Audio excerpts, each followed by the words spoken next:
also thank deeply to Valerie who gave me this opportunity to stand here in front of you tonight and have this lecture. Before I start, I'd like you to turn your mobile phone on silence mode and please keep your questions until the end. You can write it down so you won't forget them. For some of you who may not know me, I'm Idan. I'm 26 years old today. Congratulations. Thanks. And I've been a student here for about 2 years or so, and I've been vegan for about 5.5 years. Over the last year, I started being an activist on and off, and recently I started doing it on a weekly basis. Hi! Today I'm going to talk with you about one of the biggest industries that the biggest corporations do not want us to know about, which is the animal industry. Now, I want to clarify that I'm not here to judge you nor preach you or something like that. Choosing veganism is not like joining a cult or something, changing your religion or something like that. All I want is to show you the evidence, the truth which has been hidden from us, so you can reconsider your lifestyle. I'm going to start with a short video and then we'll continue.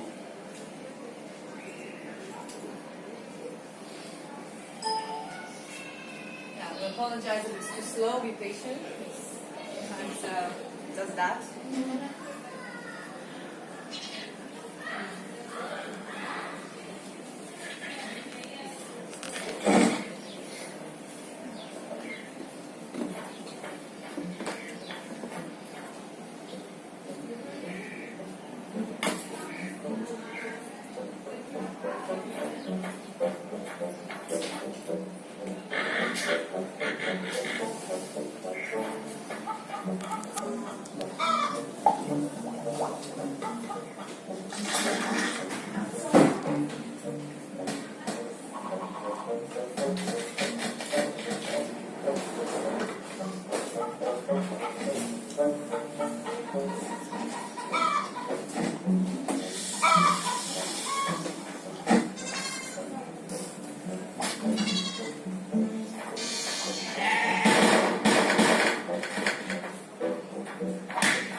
while you watch it, I look at your faces and I saw that some of you may have felt bad and sad. It's good because this is what I want to focus on. The compassionate side of you, the humane side of you. And the good thing is you do not have to be that guy who destroyed and ruined Earth and kills its creatures. Today I'm going to talk with you about the law in Israel against animal abuse, the industry, the ecological effects, vegan diet, and what we actually do. Does anyone know what the law in Israel says about cruelty against animals? Anyone? Well, the law says that a person should not torture an animal, should not be cruel to it, nor abuse it in any way. Now, I have a question. To whom does this law apply? Is it only for some people, when some people can torture and some cannot? Or does it apply to anyone? Allegedly, it's supposed to be to anyone. It's above the judge and even the officers. However, we can see two kinds of harms, yet one of it is out of our awareness. The first one is the domestic harm. We all hear about these kind of harms in the media, about a guy who hit a dog, punched a cat, killed an animal. And if we see this kind of harm on the street, we will try as much as we can to do something, to get involved, maybe to call the cops. And you can see how these vicious people will go to custody, the court. We can see how the law is being upheld. However, there is another kind of harm, which is being hidden by the institution and the government itself, which is the institutionalized harm. This kind of animal harm abuse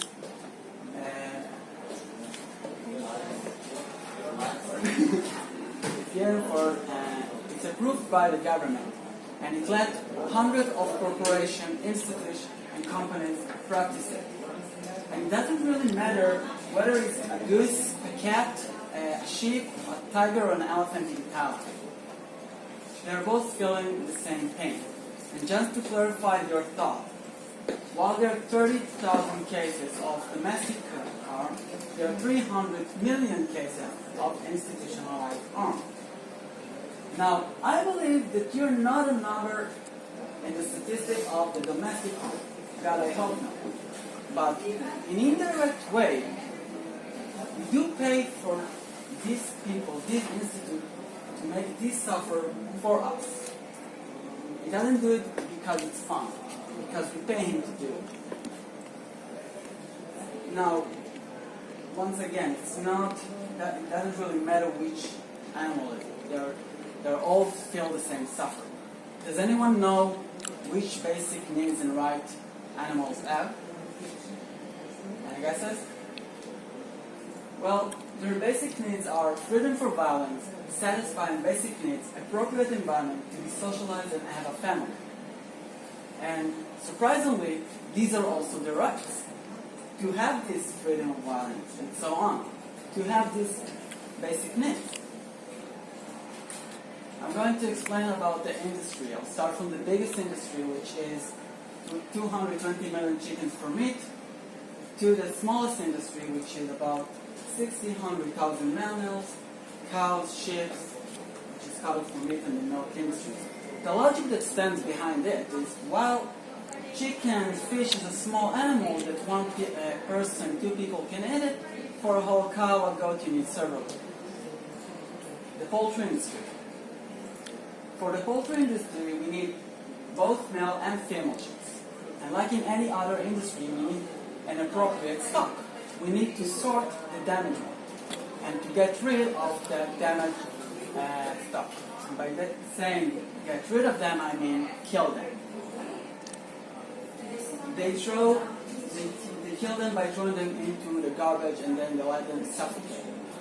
The chick in the bottom will die from the massive weight it crushes them.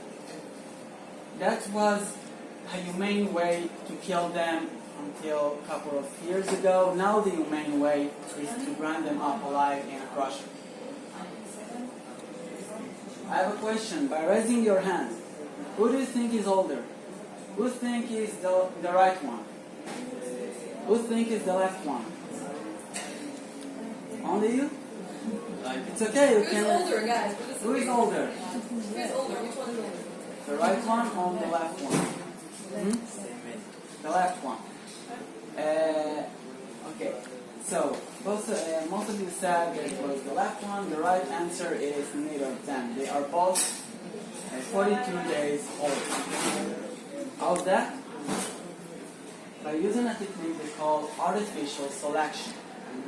This is a technique that is used to create certain new strains of animal by only breeding certain animal with certain traits. In this example, only chicken which has large breath were bred in order to create new chicken that are naturally meaty for the meat industry. They are overfed by playing with their bodies.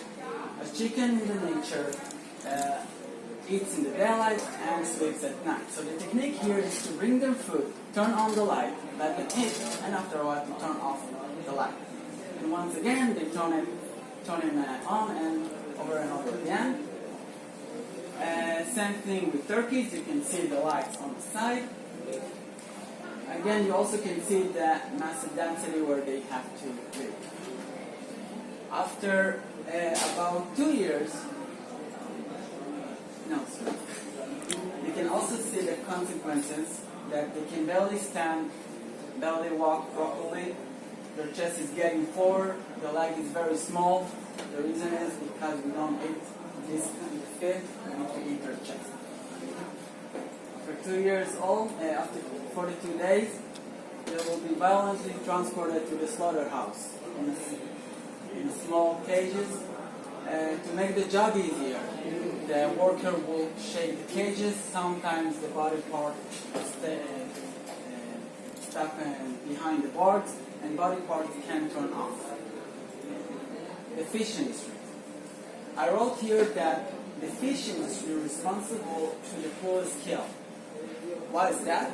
Because for some of you who may not know, fish do feel pain. They also need oxygen. For some of you who have aquarium in your house, he also needs to buy oxygen and also to replace his water because they live in the same water. Do you think this fish has oxygen? It's suffocating. Moreover, they will live in a crowded space. We can compare the size of this space to a bottle of water. Plus, they don't replace their water, so they still live in their own filth. We can divide the fish industry into two. The aquaculture, which is fish ponds and sea cages.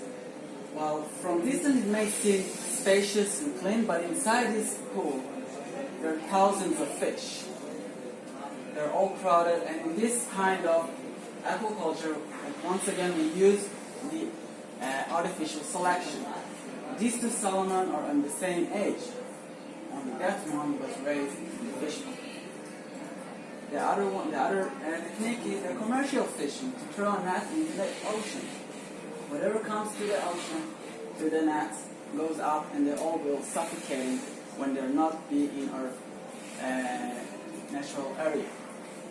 Not only fish get inside these nets, but also other water animals like seals, dolphins, sharks, turtles, and so on. Another victim are the pelicans, who comes from Europe, and they want to go to Africa. They want to have a break and eat from our fish, but we cannot let them to eat our goods. So the solution is to shoot them. The egg industry.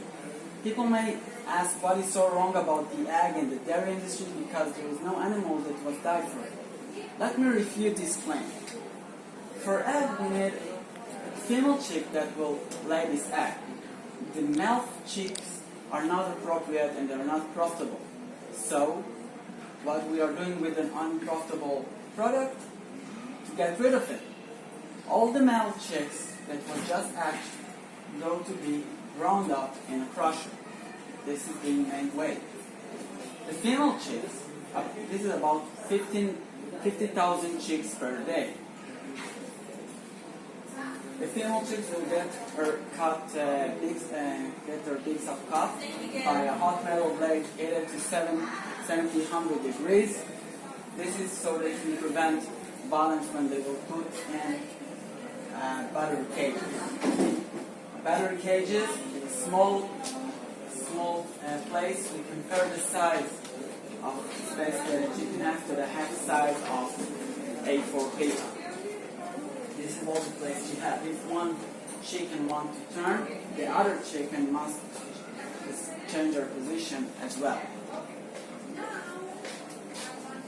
The battery cage's floor, as I said, is a slanted battery cages made of bars. The reason for it is so the egg can roll and their faces will fall on the ground and they won't live in their own filth.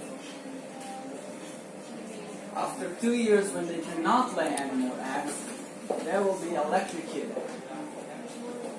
Their meat will come to our pet food or they will just bury it. Does anyone know how much a female chicken lay in nature and how much does it lay in industry? Any guesses?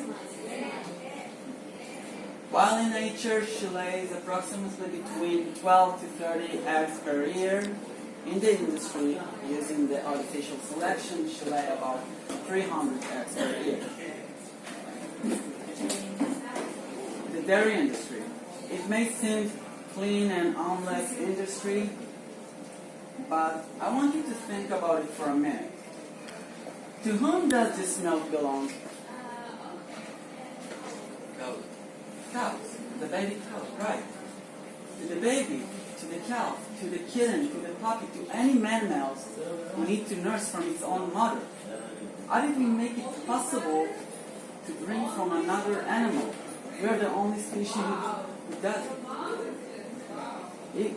This milk has lots of hormones inside, so you get this cow, you get to be a bull, to be a cow, to get to tongues. You drink it instead of it. Have you ever seen a dog who drink from a rat? A pig who drinks from a dolphin? No. Human, yeah, no. We are the only species who drink from another animal, from goats, from cows. So if you go to a random cow, which is not from the industry, and you press its udders, there will be 0%, there will be milk inside. Why is that? Because for milk we need pregnancy. How do they do it? They take a sperm from a bull and they artificially inject it, put it into the cow. This is also called artificial insemination. After 9 months, like us humans, the cow will give birth. She will lick it, she will clean it, she will try to protect it. But after no longer than half an hour, the calf will be taken away from her. The mother will try to scream, she will moan, she will do anything she can. There's nothing she can. If it's a male calf, he will be put in a crowded cage, he will eat a lean quantities of milk, so its muscle will be soft and will be slaughtered for veal. If it's a female calf, after 30 years, she will live like her mother, and be over-milked and over-pregnant, until her udder will be huge, full of injection, blood, and other growth things. In the end, we drink from this. She will eventually collapse. She lives in filth. This cow was held like this, so the family could inject her, so she could not resist. A cow in the past produced about 8 liters during their whole life.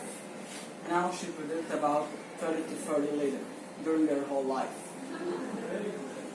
Eventually she will die, she will live near death. Does anyone know for how long a cow lives in nature and how long she lives in the industry? Any guesses?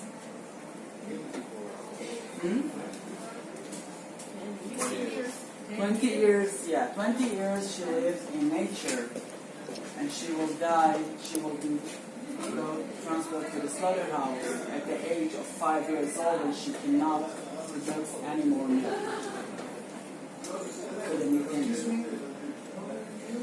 The meat industry consumption is divided into two. We have 35% which come from fresh meat and 65% which is a frozen meat from South America. The distribution of fresh meat consumption is divided into three. We have the calves and cattle from the dairy industry, what we spoke about right now. The herd, 30% of herds of cattle and 47% from live shipping. In both dairy and meat industries, they use the same technique to marking them. They use hot blade and they number them. They take out their own user cutters and caustic powder. This female calf is a F-years old calf that was go back to the cow shelf, so she will live like her mother. She still have the instinct to nurse from its mother, but she has nose ring. So if she tries, the cow will kick her. In the live shipping, when they come from Australia and Europe, they will be transported it's a journey of about 2 weeks to months in this crowded boat, where they have no place to breathe, to drink, to eat. They will live in their own filth. And some of them will die during this journey, and the one who died will be thrown to the ocean. Sometimes we can see body of calves on our beaches. On the way, it also pollutes the ocean. When they come here, they will violently transfer to the slaughterhouse. They will do anything to make them move. They will use shockers, and I saw once a technique that one of the workers dragged a calf from his leg and made the other pack of cows go to chase him. And that's how he made them move. In the end, they will be under the sharp knife of the slaughterhouse. Now I want you to think about the word slaughterhouse. A house of slaughter. We actually built a house where we violently put innocent, loving, feeling creature, and we kill him for us. Because of its taste, tradition, habit maybe. Is that really worth it? Is that really the right thing to do and the only way to exist? Some people will say that animals do not feel pain and they have no awareness. I want to show you a great story from the Freedom Farm Sanctuary here in Israel that made a reunion between a mother sheep and her two lambs.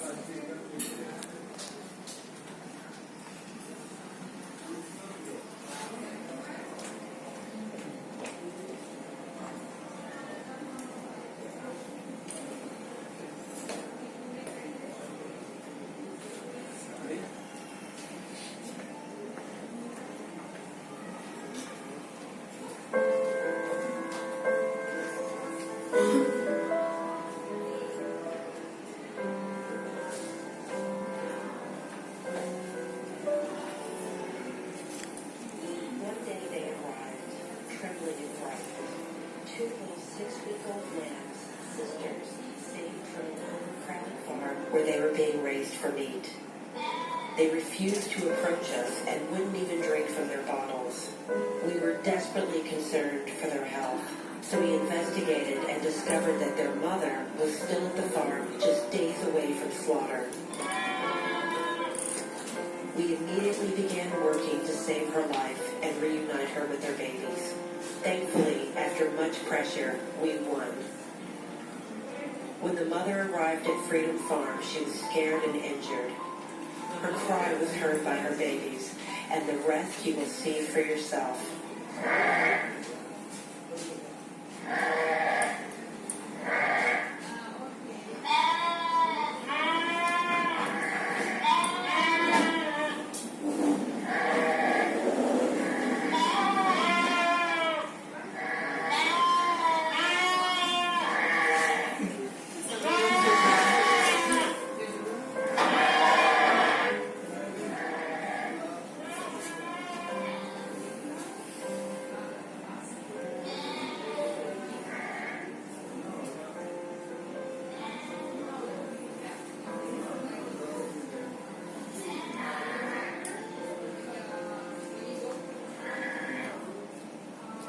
Their reunion melted our hearts and brought tears to our eyes.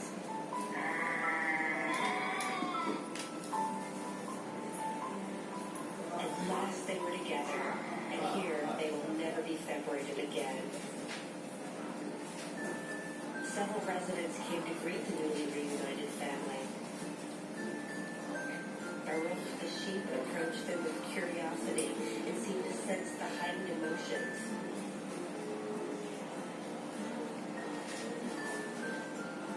Baby Eyal also came into the picture. Together, this flock of five is now a family. Mother Mazal, Father Baruch, daughters Maya and Jenny, and little Eyal now live happy and free, the way they should be at Freedom Farm Sanctuary.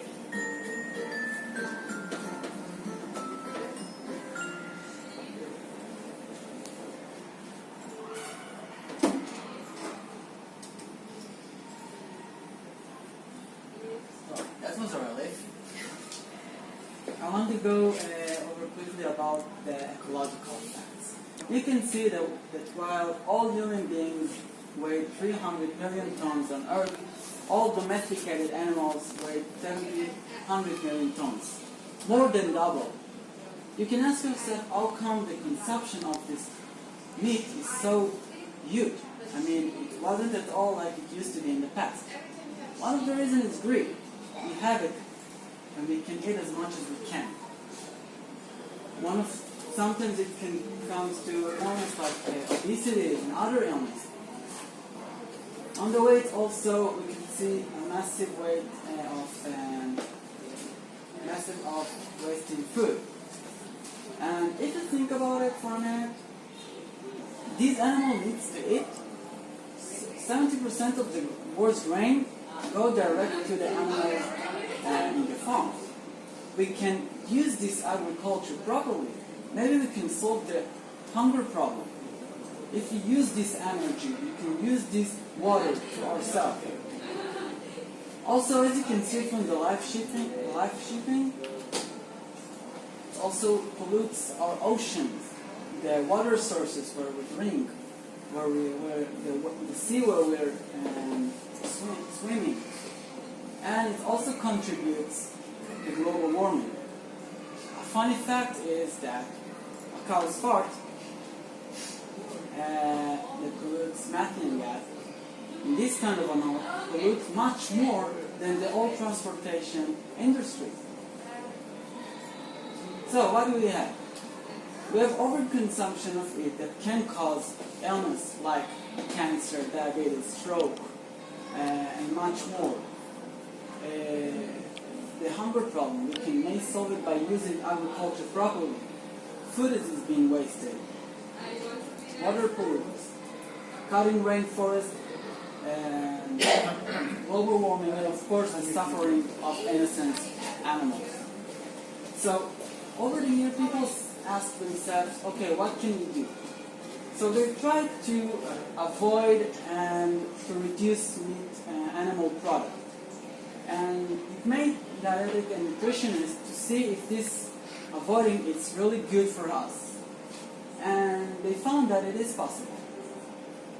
One of the great examples is the position of the American Dietetic Association that says that well-planned vegetarian diets are appropriate for individuals during all stages of the life cycle.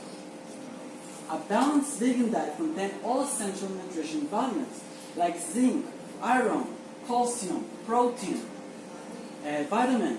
For some of you who may concern about vitamin B12, this vitamin is grown next to, it's a bacteria that grows next to plants. Vegetarian animal gets it when they eat plants, but the animal in the industry get it through injection, or they get this supplement in their food. So this is the only vitamin that we need to take as a supplement. There is also saying that vegans are weak, but like any other thing in life, you cannot generalize things. For example, these athletes are vegans, and they achieve amazing scores. So the bottom line, what can we actually eat? Legumes like beans, chickpeas, lentils, soy.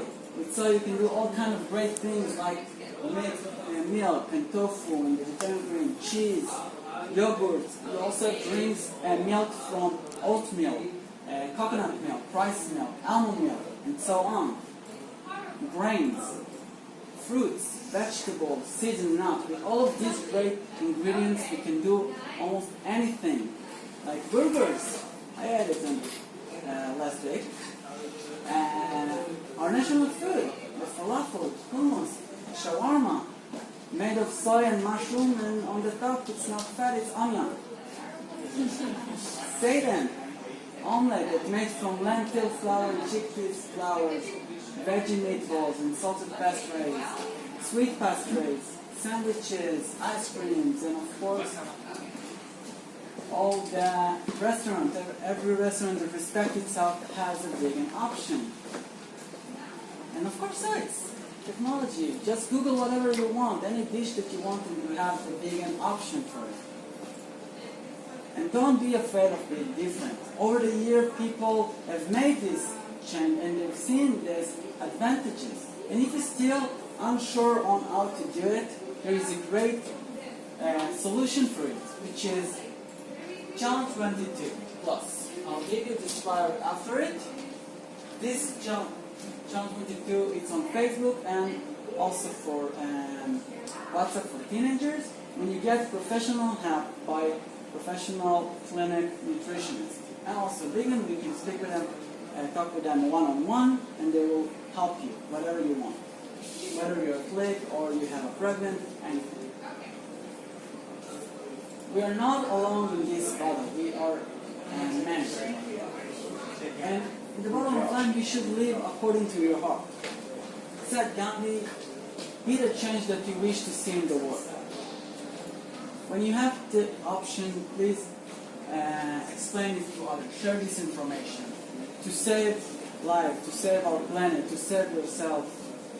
In the name of all animals, thank you so much for listening. I really appreciate it. Have a great night.